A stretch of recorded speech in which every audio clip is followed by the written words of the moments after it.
حضرت علی المرتضیٰ شیر خدا رضی اللہ تعالیٰ عنہ فرمایا کرتے تھے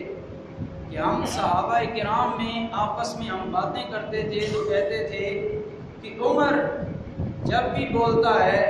یہ عمر کی زبان نہیں بولتی، اس کی زبان پر کوئی فرشتہ بول رہا ہوتا ہے۔ حضرت علی رضی اللہ تعالیٰ فرماتے ہیں حضرت عمر رضی اللہ تعالیٰ جب بھی کوئی بات کرتے ہیں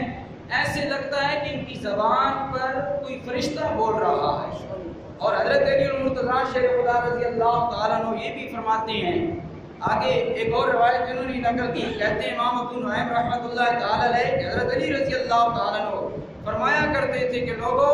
عمر کی زبان سے نکلنے والا جملہ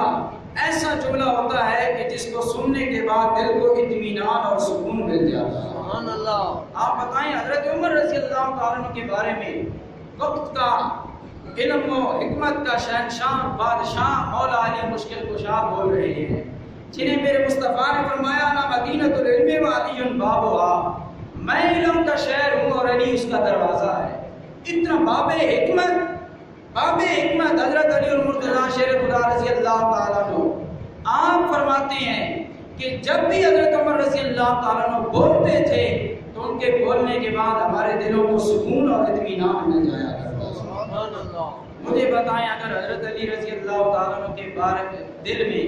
حضرت عمر کے بارے میں کوئی میل کچیل نعوذ باللہ ہوتا، کوئی دل میں بغض اور حسد ہوتا ہے، جس طرح کہ آج بڑے رو رو کے محرموں میں بتایا جاتا ہے کہ جی مولا علی کے بچوں پر اتنا ظلم ہوا، یہ ہوا وہ ہوا، حضرت علی پر بھی ظلم ہوا، ان سے خلافت چھین لی گئی، یہ ہوا وہ ہوا،